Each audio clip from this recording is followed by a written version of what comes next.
forum of happiness and well-being in the world. Visit us at www.worldhappiness.foundation. We are realizing a world with freedom, consciousness, and happiness for all.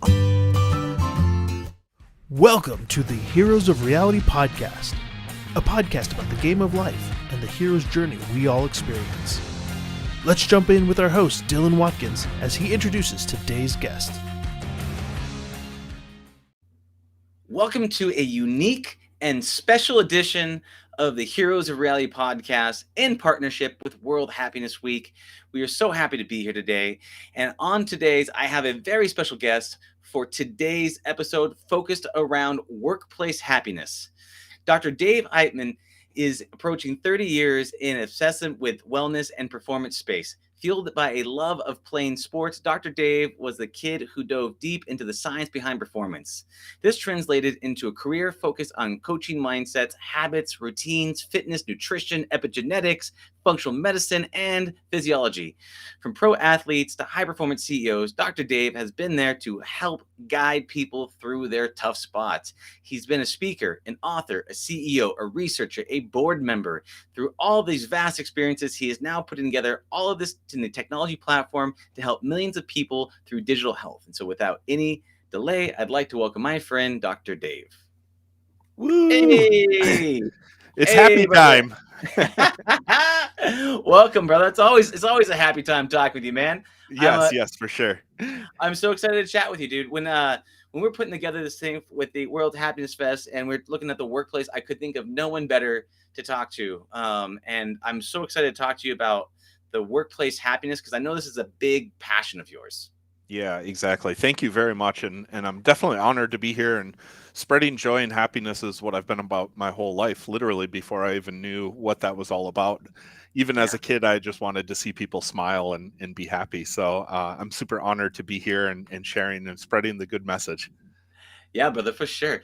And I mean, the reason why we want things to have you on is when you were first working and to start the genesis of this conversation, you weren't very happy at work. And that kind of led you into where you are today. And one of your big missions and focus is to actually create happiness at work. Can you talk to me a bit about your journey, how you started off and not being so happy at work? Oh, yeah, it's a crazy shift because I was the person who was always happy. I was the person who was extremely active and played sports and did all of the passionate things that I wanted to do. And that translated into a career where I owned my own business. And what I didn't know, what they didn't tell you, is all of the struggles and hardships that come with owning your own business. And I'd gotten to a point in my life where even though on the outside I was hitting all of these successful career markers, I had this huge sports medicine practice, I was flying around, I was working with Olympic athletes, I was working with the X Games, pro teams, you name it, I was doing everything that I thought that I had a passion for. The deep down was that I was so stressed out and so unhappy that I got to that point where it really just started with trying to drink myself to sleep, watching Netflix, eating popcorn and ice cream. And I was trying to do all of the mind-numbing things that when people are unhappy and they don't know where to turn, that I just fell into that trap. And I had no idea that I was doing it. And so the doctor who became the student, essentially, and when I had the awareness of really, it was a big epiphany. One day I was just driving and I started veering off to the side of the road because I was so numb. I was so out of it. And I hit those rumble strips and I was like, whoa, what am I doing? I need help. I need to change the things that are around me. And that shot me into a whole new career, if you want to call it that, of unlearning everything I learned as a medical provider and learning what it means to find joy and happiness, what it means to follow your passions, what it truly means to establish habits and routines to always be in the positive spiral instead of a negative spiral. Yeah. And that was one of the things that we've talked about before and touched on a little bit was there's this pattern of behavior where it gets a lot. It gets really overwhelming in business. So whether you're running a company, you're in the company, you have pressure, right? Yep. And the way that we deal with the pressure is not the healthiest way possible. It leads to a lot of sedation. It leads to a lot of repression. It leads to a lot of numbifications, and you can't really selectively numb. You can't really just say, "Oh, I'm just going to drink away this one problem, but everything else I'm going to feel alive and well." And you Yep. talked about this pattern of the dark side of flow.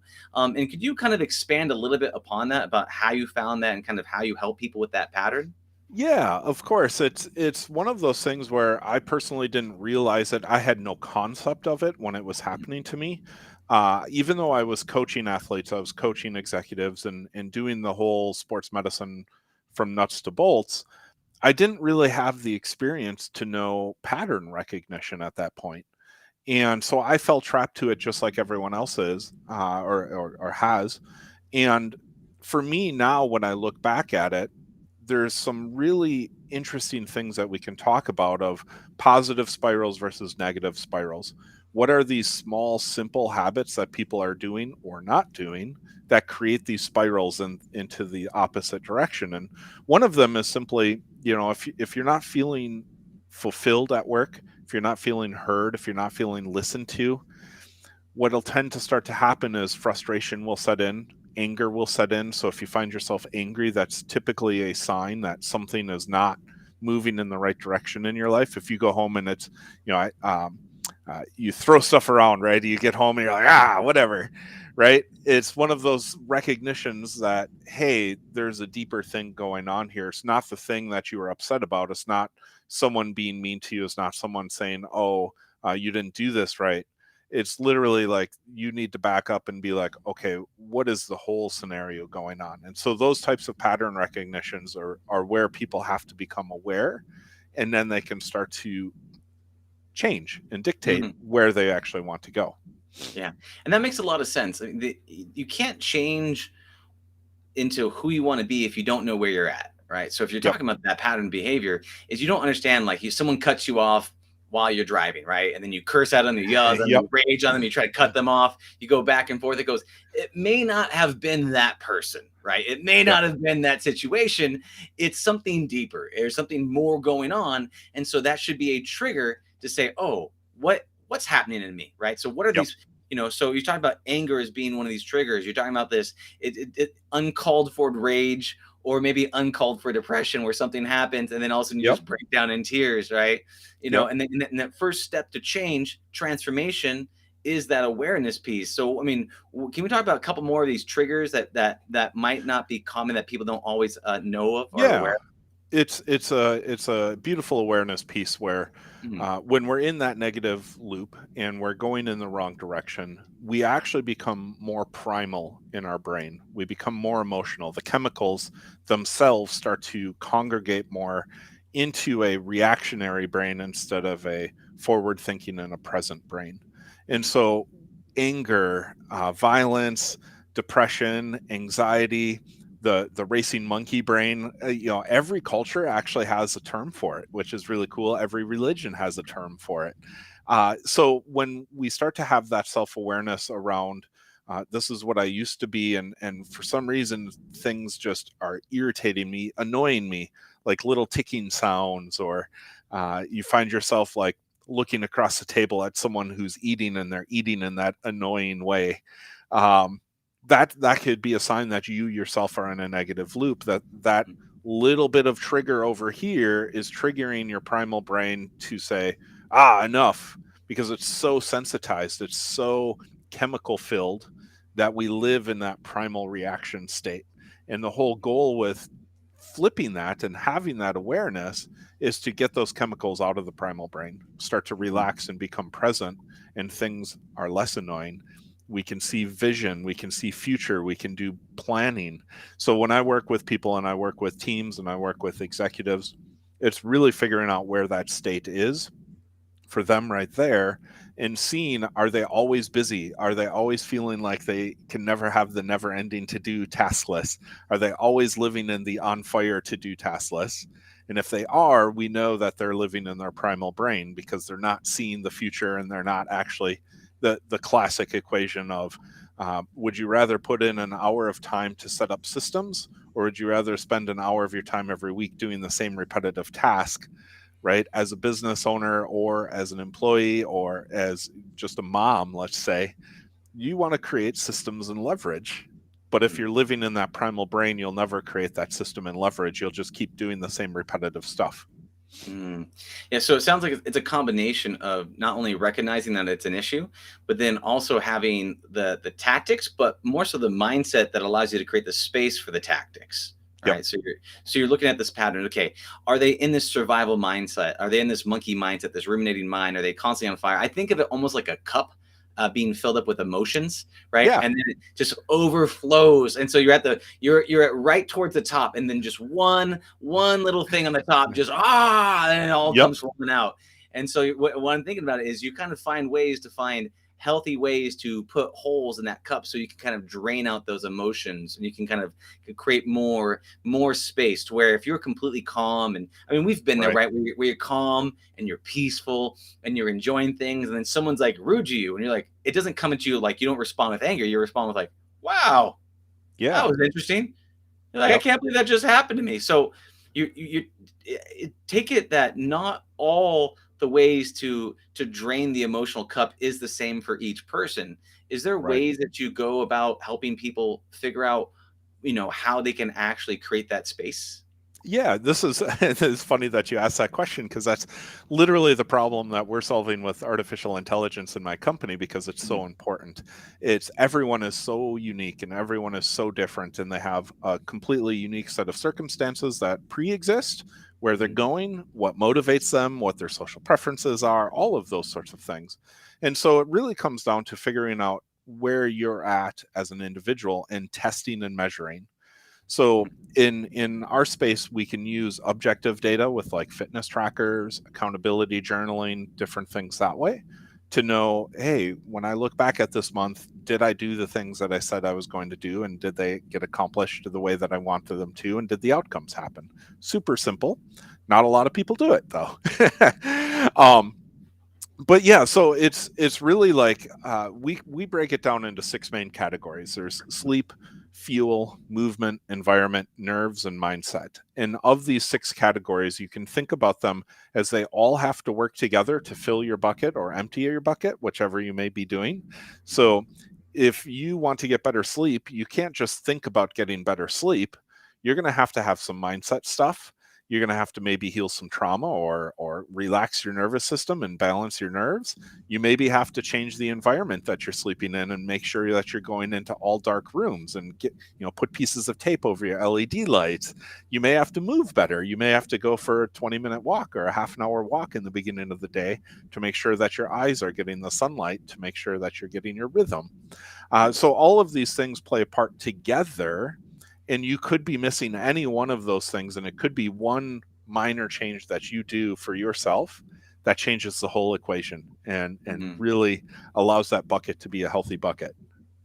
Yeah, that's awesome, and you're right, because it's gonna be different for each person, and then if you can identify that, understand that, and it's like diet and exercise, right? You Yep. understand that it's like, oh yeah, that's simple, but it doesn't mean it's always easy, Right. right? But simple and easy aren't the same thing, and then helping identify that. And I love when deep tech meets deep human, right? Yes. And so if you look at that, the artificial intelligence plus understanding your core needs serves up personalized recommendations. And so this you do this for individuals, but you also do this for companies and organizations, right? And there's reasons and methodology for the bottom line. Can you talk a little bit about that?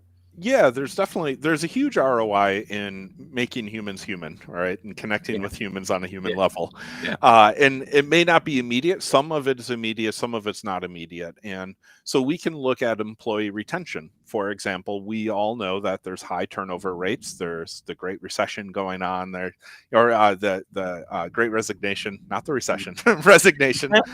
Um, yeah, we're not lining up in lines, thankfully. Um, but this is a real tangible cost to businesses. It's a Yeah. real tangible cost to all of the countries, all of the workforces. There is an actual cost to hire someone spend the time to train them. And then if they constantly leave, if you have a high turnover rate, you're literally spending hundreds of thousands of dollars, depending on the size of your company, based off of if you can't connect with them and help them in a meaningful way. So this really translates through on every aspect of understanding the needs of a unique individual, understanding the unique needs of a team, understanding the unique needs of a manager, by helping them find themselves and their true purpose and their joy and their passion in what they're doing, amplifying it, supporting it, providing empathy for those teams, those people, individuals, whatever case may be, you're going to have an immediate ROI end up happening. And then in the long run, what you end up doing is building an actual culture. And everyone talks about culture, but no one really achieves culture because they still are out for themselves and everyone's watching out for them and not the team. Or even if they're trying to watch out for the team, they just don't know how to get everyone on board with it. But really it comes down to, and this is why our company is called Authentic, is if you as yourself become authentic, there's two I's in our name. Oops, other side of the shirt. Two I's in our name, because once you become authentic, then that passion spreads to another person. And you can actually build community, you can build teams, and you can build culture one person at a time. A lot of times in companies, it's the CEOs that need it the most. The last one that wants to change too. Yeah. If only everybody else would change. What's interesting about there's a couple of pieces, and I want to unpack some things. I have some things we want to dive into on this one. So one being, for people that don't know, can you please explain the Great Resignation, what that is and why that's happening? Yeah, of course. This is a huge fun topic to talk about right now. Is there's never one straightforward answer. I'm a true believer that just like I created the systems around health, there's all these factors that go into something that makes a dynamic experience in the human the world that we experience. For me, the Great Resignation is this aspect of we're finally understanding that technology can solve a lot of our intermediary things that people are mindlessly doing in companies right now. And so we're fractioning out and creating a gig economy and a remote workforce all at the same time. The pandemic just shuttled and launched this. I had already seen this 8, 6, 7 years ago, right around that time frame when I started going virtual. And this amazing aspect that we can hop on here and we can do really cool creative things together. We don't have to be in the same physical office. People are just starting to realize this. We're starting to realize that we can control our own destinies. And if we're not happy, we can stand up for ourselves and say, I'm going to go do this. And now we literally can just proverbial hang our shingle on any of these internet sites and start to get paid for what we do and make about the same amount of money as if we were hiring or if we were to get hired. And so I think that there's this great shift that's going to happen where authentic workforces and workplaces are going to have to mold and adapt to remote work. They're going to have to mold and adapt to an empathy culture where you're going to create your tribe as a business of people who are really passionate about that one thing that you're doing. And then that's going to help communication. It's going to help joy. It's going to help passion. It's going to make all the happiness come through. And you're going to work together towards a common mission. And there's just going to be millions of these missions going on as opposed to big conglomerate companies that are only behind one mission. We're going to maybe have conglomerate companies that have 100 missions within that company. Yeah, and it sounds like back in the day we had companies and manufacturing that just started to happen, and cities were booming, and so you go into the corporations because that's where you could get paid more money. You can make money. But then when we realized there's the 80s era, Gordon Gecko, greed is good kind of thing, and then we kind of moved in the thing where we saw our parents that weren't very happy. Right? We see this and we see that we're this. So we're trying to find we're trying for more purpose. 2, we're trying to find more autonomy. Right? We want to feel more in control, and we want to find alignments with people. We don't necessarily want the bosses to come down and yell at us and say, this is what we need to do, do this, do that, whatever. Because why do I need to do that when I can just connect with people directly? And it's almost like cutting out the middleman, and the company is the middleman, where you can have more of an authentic connection with the end customer, with your other team members, with the people around you, and you're kind of banding together, which is cool. It's kind of this new type of kind of flat, more decentralized workforce force connection thing. I actually am going to joke and take this a little bit further, is that Yeah. it's not a new concept. It's actually how we were genetically evolved. We were genetically evolved to be constructed in social environments to work together. That's how we survived as a species. And it wasn't until the past 100 years that suddenly this corporate structure formed and the workplace became what we think of as the workplace. So I actually think that, you know, we were meant to co-create together. When there used to be the tribal chiefs, the leaders, you know, whatever that civilization considered their thing, there was much more cohesiveness in working together, except for a few throughout history. And so I think we're just getting back to that. We're getting back to the evolution of technology is replacing a lot of the things that we had to have a workforce for. And it's allowing the humans to be more human and connected at a social experience. And this is why I'm not afraid of AI. We'll dive in that in a second, but what I like about that is sorry, I didn't mean to tear that open. No, you look at that, tribal coalitions. It's interesting what you're talking about. That you're talking about, okay, instead of us going into a company, then the company is the face of it. You actually are now you're kind of making more transparency with the company. Say the company is not a company, right? With a company brand, because one of the things that we notice is we have this disconnect where there's this lack of responsibility that happens where you kind of the company forms, and then somehow the group of people, you lose the soul, right? You lose the soul because a company forms, and then it's not the will of the employees. It's the company needs to drive profits. The company needs to do this, right? And then you lose the actual essence, the humanity of the people that make up the companies. And so you're talking about this flatter, more transparent tribal coalition where people come together, and it's not like, you know, it's not like a bunch of people working at Amazon, right? It's all these little micro communities, micro cultures, coalitions, all saying, oh, we all believe in this one thing. Let's all work together to try to solve it, and then push in that direction, which is pretty cool. So disruption has always come from community. Disruption, the best companies ever in the history of you know what we do has come from a group of people who were super passionate about something and creating a change. And then when they grew, they had to change. And this is a typical conundrum of why people get stuck at 300,000, a million, 10 million. There's these different levels, but at the true essence of disruption in the business sense, it's people coming together with the same purpose, driving that together. And now in today's society, we have the technology where they can grow much bigger and keep that team really small and passionate, right? We can create this massive leverage and have a scale of millions of followers, and it might be 3 people working on the business. Yeah. 3 dudes and a ham sandwich all working together. Yep. Yeah, for sure. And you're right. And that's what you're talking about, because you can have more impact, because technology is just a magnification of person's intent and will. So if you can have one influencer who's got millions of people, and they have a small team of people working together to actually build the thing, you can have so much more impact, you know, and you don't need to have, you kind of get lost when there's so many people all waiting in on a thing. But one thing I want to dive into on this one, before we touch the whole AI bucket, but going back to the whole CEOs that don't want to change. Can you talk to me a little bit about what you see in terms of dysfunctional organizations from the CEO's perspective, and kind of what needs to happen to kind of help them expand who they are? Yeah, this is a fun, it's an interesting topic in that a lot of people have written about it. There's a lot of great books about it. It's a well-known concept, but yet when it comes to reality, no one implements and no one thinks about it, and we all get stuck in our own way.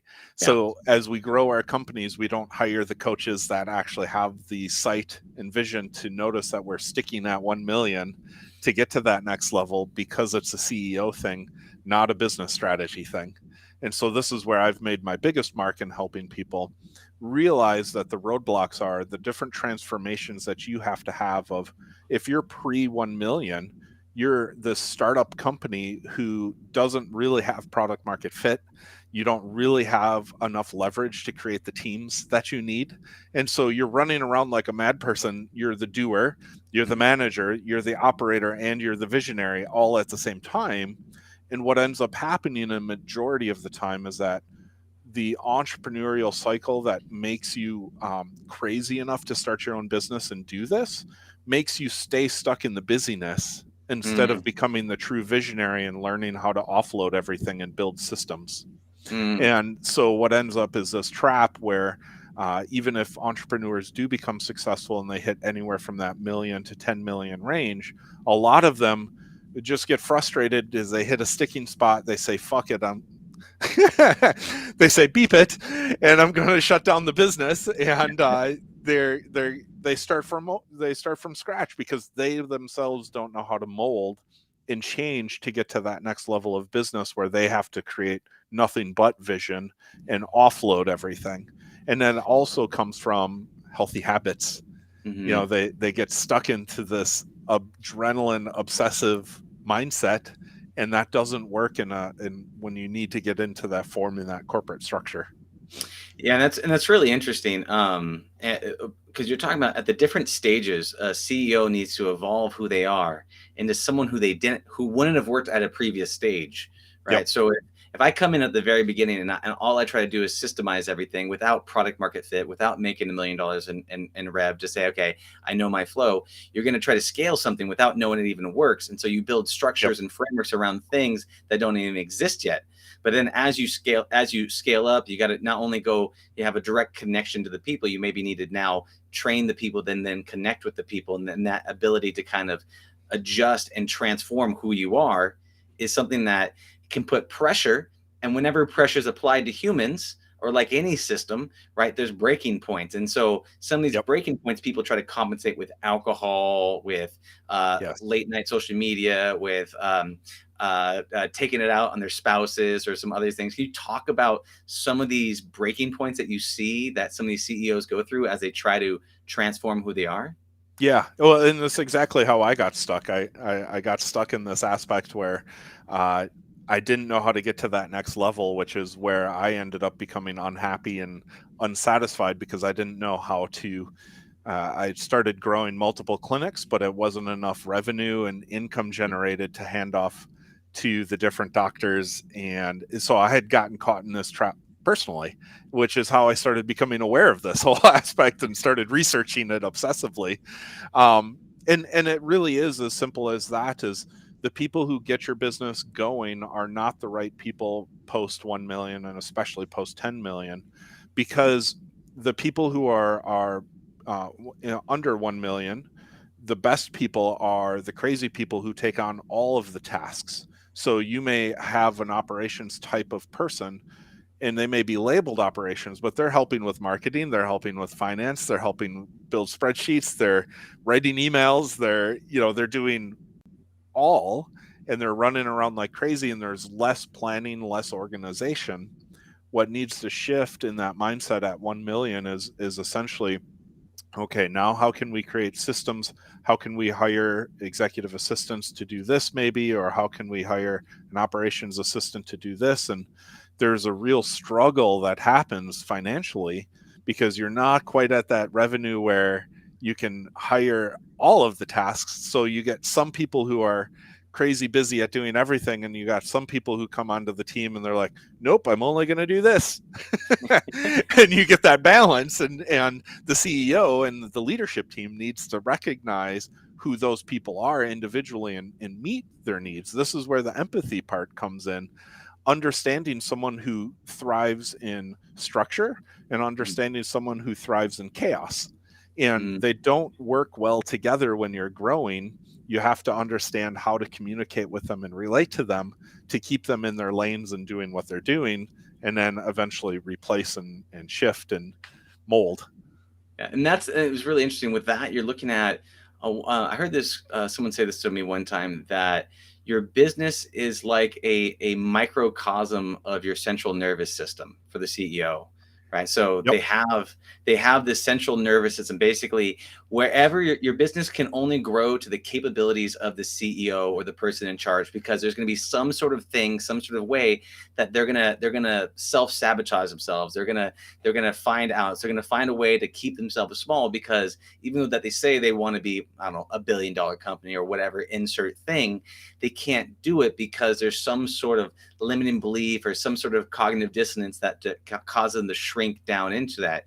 Can you Yep. speak to me a little bit about this microcosm of a nervous system that is the business? Yeah. Well, Yeah. they are, you're exactly right. They're one and the same, is that the CEO is driving the nervous system of the business. Mm. And most CEOs don't control their own nervous system. So they show up triggered. They show up anxious. They show up, they took a weekend seminar and they come back on Monday and they're like, I want this done by Wednesday. Go. Right. And it completely destroys. They don't even have a thought process that someone had been working on something for 3 months. CEO randomly takes a weekend class and says, nope, that's all wrong. We're doing it this way. I want it done by Wednesday. And so Mm. that is a nervous system aspect where that CEO is not present. They're not calm. They're not being a strategic leader. A strategic leader would, you can still have your chaos of right. This is what I recommend for CEOs. They recommend or write down everything in their journal Mm-hmm. so that they can reference it back on a quarterly planning. And this should be discussed as a leadership team. As you start to grow, you have to calm your nervous system down and have delayed gratification. All entrepreneurs are wired to have immediate gratification and chase the adrenaline. And so you really have to work hard at pulling that back. You can't just come in and start barking at people, even though you think you're maybe saying nice words to them or, oh, supporting them. And we're going to do this now. It's going to be great. You're getting excited. We're going to put those big, 10 exit goals on our company. And everyone else in the company is like, this person is crazy. There's no way. They did, like, employees get triggered, right? Yeah. And so it's really up to the leadership team to balance their nervous system so that they can breathe through their nose, they can be calm and present, they don't react to statements, they think about what they're going to say, they hold back. A lot of times the good CEOs hold back everything that they want to say internally and they just write it down. And so that is balancing the nervous system so that the company can survive and grow at an exponential rate. Yeah. And one of the things with that is CEOs want to get a lot done, and they say, and they Yep. there's a thing that happens where they try to throttle through things, which you're talking about. I want this done now. You don't get it done now. And then what they do is it's the same thing that the way that they treat their bodies. And I'm not speaking for all CEOs, but let's just talk about the ones where you're trying to overcompensate with something. So you're taking, instead of getting a good night's rest or whatever, you're just slamming Red Bulls, or you're running hard. And the same thing that you're doing to your body is the same thing that you're doing to the people that you work with, right? And Yep. so when people come in, you run them to the ground, they burn out, they drop off, then you got to hire someone new and you got to start that all over again. And so they're in a constant cycle where they're burning the not only themselves down, they're also burning the people down around them because they're trying to force them through a process versus what you're talking about, that ability to delay one's gratification, the ability to slow down, the ability to take time to inspire people to pick up versus pushing people. And that's one of the things that I've noticed that I've made a mistake with, is that trying to force people out the gate. I get excited and then all of a sudden I just try to force everybody, and then I get in this victim Yep. mindset where I'm like, why won't everybody work as hard as I do? Right. Yep. Right. Versus that taking that time to inspire people, right, and Yep. drive them along. Can you talk to me about some of the hidden challenges that CEOs face when they're trying to get people to throttle as hard as they do, and so, some of the ways that they can kind of the wrong way, or let's just say the damaging way, and more of a holistic way to handle the situations? Yeah, this is an awareness piece that CEOs have to go through, is that they have to start to become aware of their language and the things that they say, and that what ends up happening, right? If they suddenly start to find themselves where they're constantly telling people what to do and no one's doing anything and they feel like they're not being heard, that is a massive sign that the CEO is stepping over their bounds. And it's a self-awareness piece that has to happen. Honestly, if we want to loop this back even into the beginning of the conversation of an ROI, that starts to happen when you work with a team and you start to see, and you really dive deep into the culture of productivity and getting stuff done versus not getting stuff done. I almost every single time I can just go right up to the CEO and look at them and then see what the HR, the managers, the leadership team, things like that. And I can see this dynamic of how they work back and forth. It doesn't take much to realize that it's usually the CEO who comes in and just makes obscure demands, says random things on a huddle or a meeting, and they try as hard as they can in the ROI section of keeping their employees, but the employees ultimately get burnt out. And that's why the last stat that I saw, 89% of people have considered themselves burnt out in this past 2 years, where productivity and everything has just suffered massively because people are trying to do go, hyper managed, micromanaged, all of these sorts of things because the CEO and the leadership team wants to be there and do this.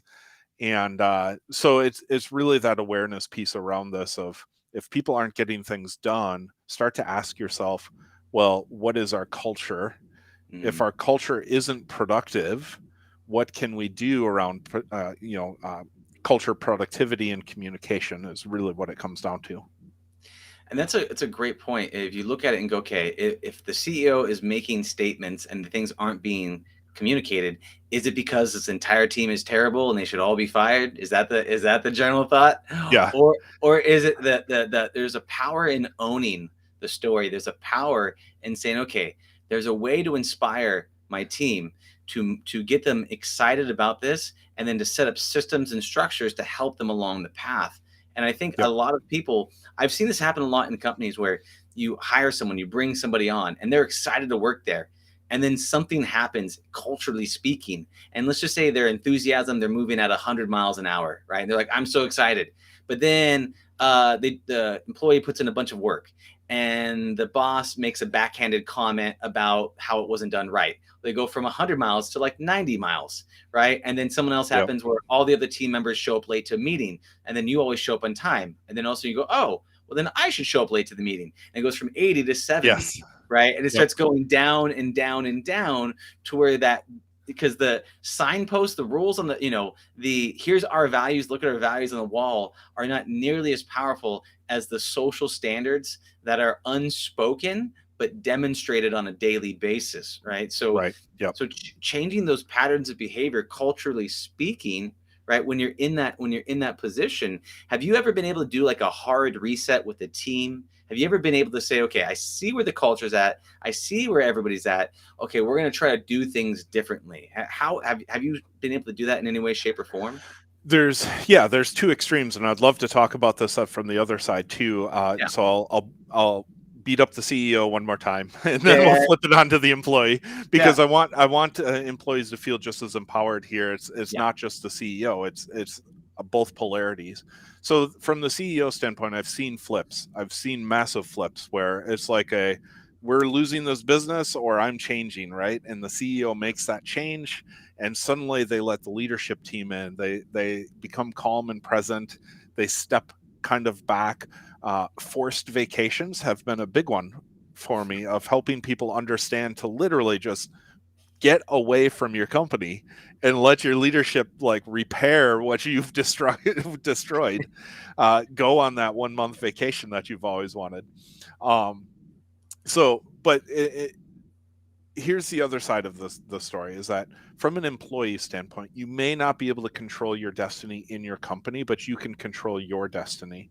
And this is one of the things that I actually love about the Great Resignation, is that when we have a lot of people standing up and saying, I know that I'm really good at my stuff, I can be in control of where I'm going and what I'm learning. And so within a company, even if you're not getting that pay raise, you can still go work in other departments, get exposure to it, try to get that title resignation, that title performance up, level up in every single way possible. Explore. Maybe this is your time to dabble into something else that you were thinking you might be interested in, and just help out with those parts in the company, just because you have that opportunity. And if it's not long-term for the company that you're with, you are still in control of your destiny. You don't have to just sit there and take it. You can be strong, and you can control this aspect, that you can make a shift down the road. You can control your destiny of a different job. You can start your own job. You start your own business. You can contract out. You can do all the things. So it's both ends of the spectrum. The CEO and the employee can take control and change their nervous system, change their situation, and actually do something beneficial.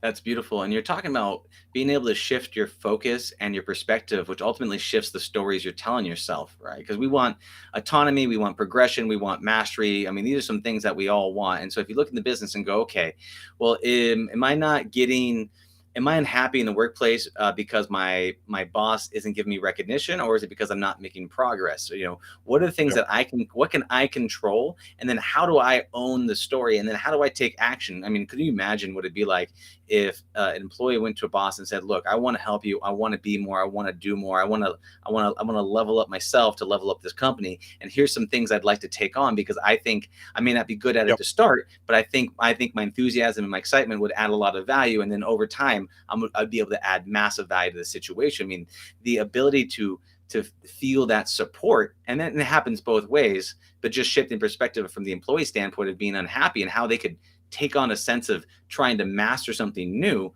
could give them that sense of Yep. fulfillment or purpose that they're not getting from another section of the business. Yep. Some of the great companies that I've seen, the leadership team offers like some sort of repair scenario. In other words, person is not performing, leadership is unhappy with them. They sit down and they co-create what that employee views as their repair of, in order to stay working here, or I want a job promotion, or I want more money. The leadership team actually co-creates the experience with them and empowers them to say, oh, this is what I need to do to get to that next level. This is where your downfalls are. This is where your strengths are. Let's build and repair. And you come back in, 30 days, 90 days, whatever, I've seen different things. But that co-creation is really critical. Instead of someone telling, the employee, I'm just not getting paid more. Well, co-create with your leadership team. And if they've never heard of that, just do it with them. And vice versa. Leadership team, this is something that you can implement and install into your programs, your operations to try to co-create with your employees, because then it empowers them. They feel like they're contributing. And that's what we all want. We all want to have that human connective aspect. Oh yeah, 100%. And I think that's brilliant, and I completely agree with that. It's one of my favorite things that I like to do with some of my employees that I meet with on a regular basis, on a monthly basis. I meet up. I go, okay, we're here, right? The company is going here in this period of time frame. Where do you want to go in this period of time frame? What are some things that you can take on that would excite you, that would also be in alignment with the company, so that we can all march together, so that what you're doing is not only fulfilling your needs, but also helping the company out at the same time, and trying to figure out how do you, I mean, it's almost coming from the perspective of having, whether it's the CEO or the manager above you, being your coach, not your boss. Yep. Right. And there's a really powerful statement in that. And so that co-creation, and have you seen ways to do that in terms of triggers? Like the trigger is the employee says, I'm not unhappy, or I'm happy, or they're filling out a survey, or what like that. Have you seen what way would cause the genesis of that conversation to kick things off? Yeah, it's it's a varied answer, of course, but one of the high common things is actually disengagement. Most people, and even on social media, right? We know this, and most people are lookers. Most people don't actually actively do anything. So when an employee just starts disengaging, that should be a signal to the manager. Like less communications, less responses to things, less showing up on time. It's a lack of something that has to have the awareness. We all our brains are wired to pick out the things they're doing wrong, when reality we should be looking at what they're not doing and having that type of. So that's the biggest one. The second one is just they're dabbling in other stuff. They're poking their nose in, they're talking behind people's backs, they're spreading rumors, that type of stuff. They're trying to sabotage without knowing sabotage is happening. That's a really good one too. And then if you look at it in terms of just trying to empower some, because a lot of times I think CEOs or companies, they want to be able, everybody wants a happy culture. Everybody wants to have a happy workplace, but sometimes you don't even know how to do it. And there's all these people that are upset or whatever's going on, and you can smell it, but you don't know what the solution is, right? And so I love Yep. that they've looked at that pattern. So if we walk through that a little bit, right? Let's just say you run a company, you're a CEO, or you're part of it, you're management, and you're getting that sense. Okay, these people are disengaged. You're like, all right, guys, we're gonna go to the moon, right? And everyone just goes, oh, all right, Yeah, cool. well, that's exactly it. You literally said it. I've had that experience where I've been on calls and the CEO goes and tries to pump up the team, and the team's just kind of like the golf clap, right? It's not very met with response, but typically the CEO or the leadership team who is doing this, they're so excited about their thing that they have no recognition that Mhm. no one is responding. Mhm. So I've seen this in rewards and incentives where they try to give out rewards of, hey, if we hit this goal, let's all fly in a private jet, right? Well, like, your employees don't care about flying on a private jet. Yeah. High level visionary entrepreneurs care about flying on a private jet because it's a status symbol. Employees could care, they want to like more time with their family. They want some video games and things of that nature. So really like understanding that culture of, let's just say you have even a rewards program, Yeah. where you get points towards something and then you can win products. If there's not even that much engagement in that, that's a great easy starting point of a recognition from a leadership standpoint. Like, Mhm. hey, we are not connected to our people. You need to crowdsource that. You need to like, hey, team, what is it that you actually want here? We want to not only drive our mission, we care about our revenue, we care about being able to provide salaries for you guys, because if we go out of business, we have to fire you all. But more importantly, what is it that's driving you? What's passionate about your things? What would you feel like is a reward system? And most people forget to ask the other crowd. It's Yeah. as simple as that. Well, and see, that's a great pattern. So if you looked at the behavior, if there was some CEO listening to this or something where it's like, it's okay, they can see the people being disengaged. You can pull away one team member, you can put them in a private space or a private Zoom if you're a remote worker, as a lot of people are, and you go, hey, I'm feeling a sense of disengagement. I've noticed when I've come in and I ask for these things to get done, I haven't felt a lot of energy from you, and I just want to know what's going on in your world. I want us to be aligned. I want us to be excited. I want us to be on the same page. And I just want to see what's going on for you. I want to make this exciting. I want to make this empowering. I want to make this something that you wake up out of bed, and I also want to make it rewarding for you. I understand that my rewards aren't your rewards, so I'd love to get really clear on what's going on in your world, right? And then how can we get aligned so that we're both excited to work together, so that when we achieve our goals and we're on the mission, we can feel good. Would it be something like that, or how would you do it else? Yeah, except I don't direct it at a specific person, because Mm. most people would feel attacked, right? Like if you told them, hey, you're disengaged, they're immediately like, oh, I just got a cancer Ah, diagnosis and I'm going to be out of the company, oh, right? that's So true. their That's true. brain. So the easiest thing to do is to bring awareness. So like if it was the CEO, then they would talk to their leadership team. The leadership team would then talk to their managers. The managers would then talk to their employees, and it would just say simply like, hey, we've noticed this about the culture around here, and we're trying to dig into why. We were hoping that you had some suggestions on Mhm. places to turn. Who can we talk to about this? Who do you think is leading? Like, there's always going to be a few people who are really outspoken about sabotaging the company. Yeah. And so the whole goal would be to be in a roundabout way, get the feelings and the sense of the whole community by crowdsourcing that information without directly telling someone it's them, Mm. or even if you're suspecting it's them and maybe you don't know it's them, you're just crowdsourcing that information. That's awesome. And that's the thing, because like looking at the patterns, right? Because sometimes and you don't know how to do it, and you can be an Right. anvil, right? Or it can be a difficult situation or a difficult conversation. But if you're kind of your whole thing is like, how can you approach them in a non-threatening manner to Yep. have the safety and security and be like, hey, we're all in this together. I want us to work together. We're just trying to understand the situation, and a lot of things, instead of coming with accusations, coming with curiosity, right? Yeah, curiosity is the best way to describe it. This actually reminds me of a great example. Gosh, I heard it way back in the days about Barefoot Wine, Mm. when they made their mark of the wine companies. They all kind of had the same labels, and Barefoot Wine was trying to do something different. So it actually, the solution that they found from their marketing that differentiated them, that took their whole company off to a several $100 million. I forgot how big they got, but it was simply the person who stacked the boxes in the warehouse said, man, it's really hard to figure out which box to pull because they all look the same. You should just create different labels, right? And it was because the CEO had gone into the warehouse and was asking everyone from a curiosity standpoint that, hey, what's going on? What are you dealing with? What can I help you with? Where do you see, the biggest sticking points are? And you get those creative ideas because everyone has great ideas. They just don't get a chance to say them. And especially when a CEO comes around and it asks an open-ended question with curiosity, with no predetermined judgment, you get a lot of interesting statements like that.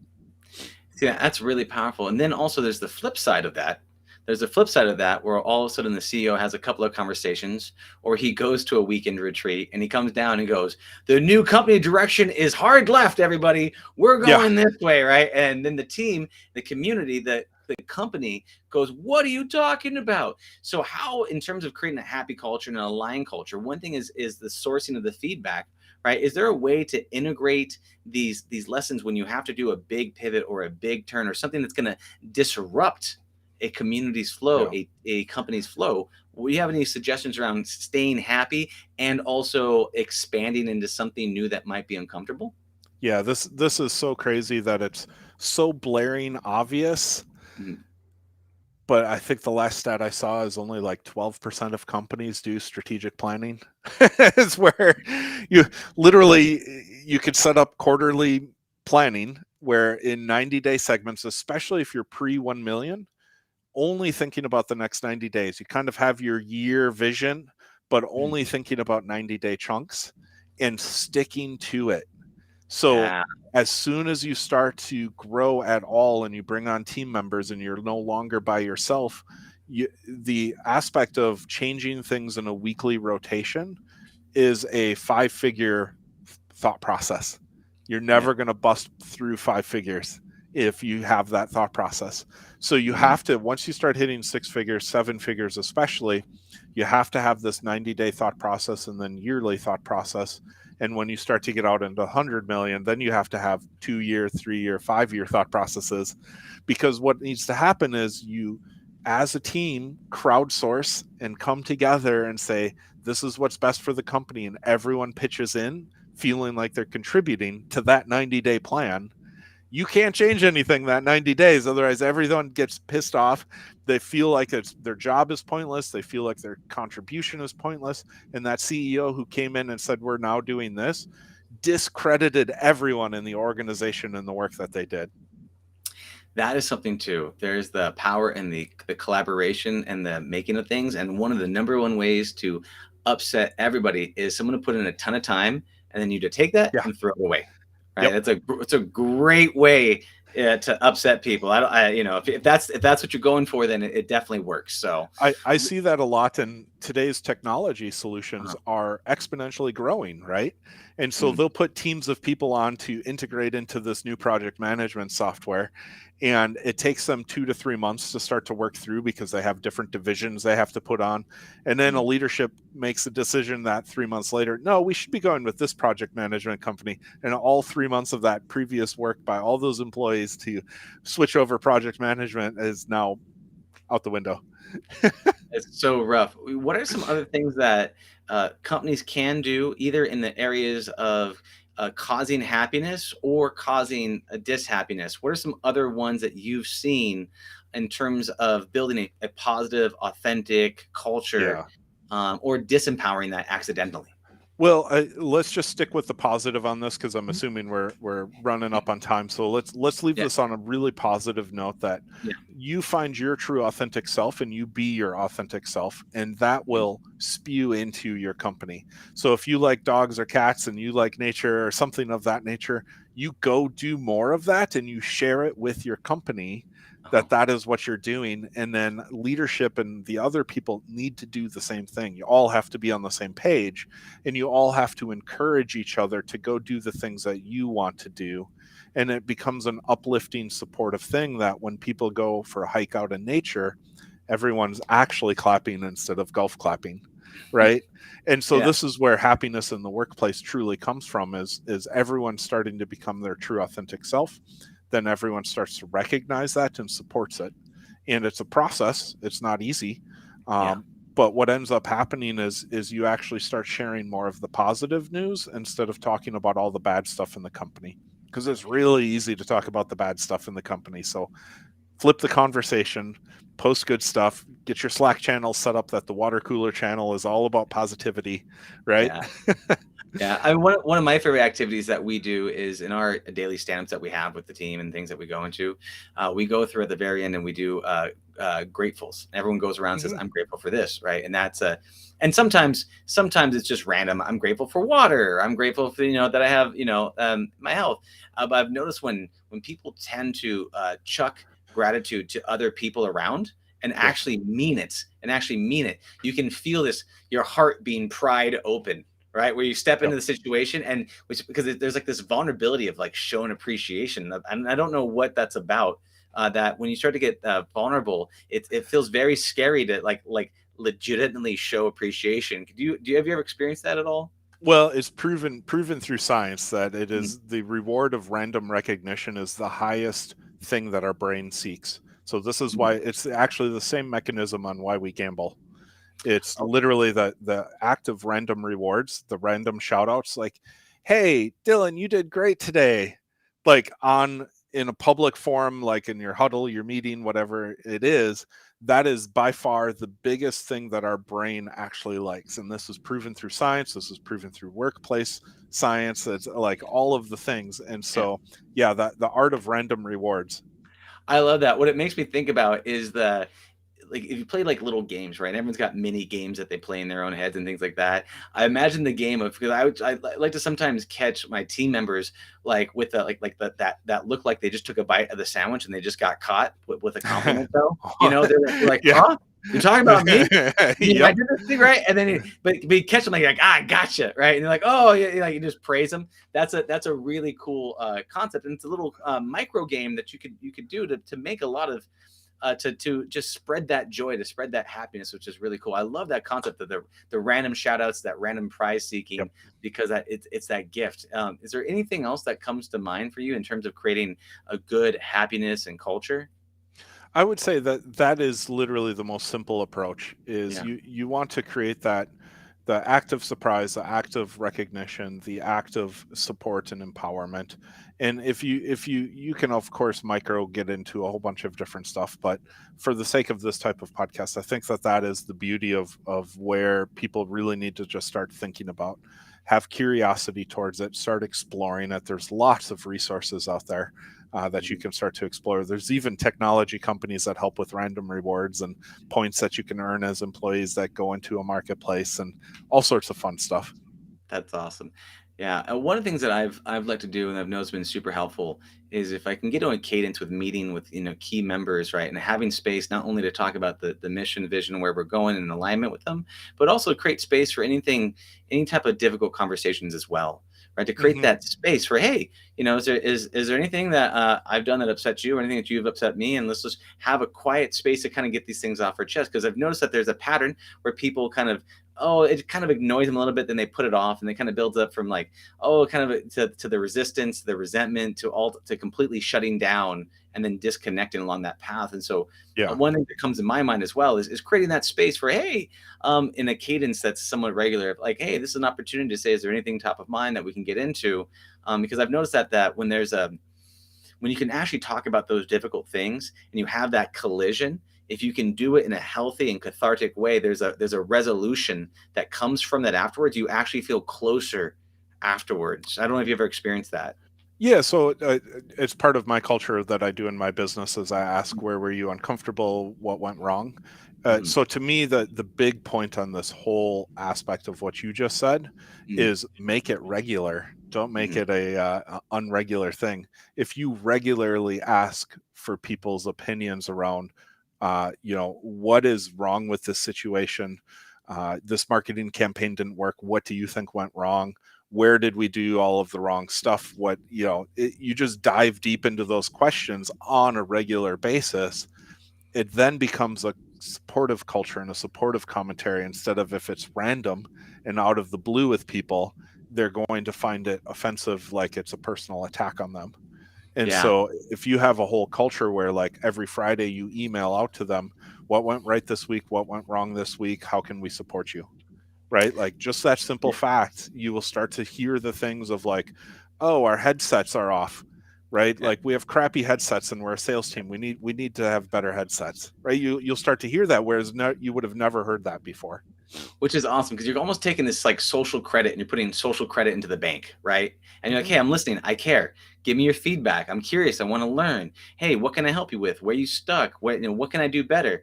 If what are the things that you need that I can support you with? What makes you uncomfortable? I mean, every time you do that and they know that you care, you're putting that social credit in the bank. And then over time, you can kind of build this social credit of happiness with people. And I think that's a beautiful thing. And it's not waiting to the very last minute. It's like going to the dentist, right? And right before you go to the dentist, you just floss like crazy and brush your teeth like crazy, trying to make up for 6 months of not flossing and flushing. So don't do that. Don't be that person. Regular intervals that you can stay healthy along the way. That's awesome. With all of that being said, Dr. Dave, we are at the limit right now. Is there anything else you'd like to let people know about before you can tell them how they could get a hold of you? Happiness is a perspective, and it is a choice. So choose to control your own destiny. Beautiful. And Dr. Dave, if they want to find out more about you and more of what you do.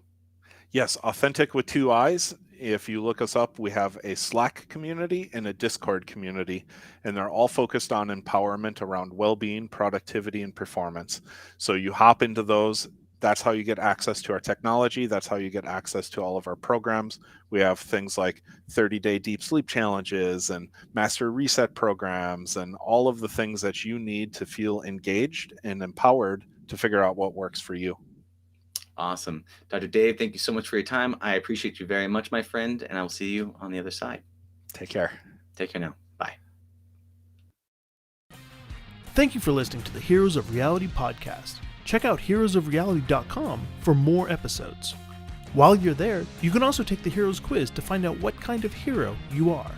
Or, if you have a great story and want to be on the podcast, tell us why your hero's journey will inspire others. Thank you for listening. See you on the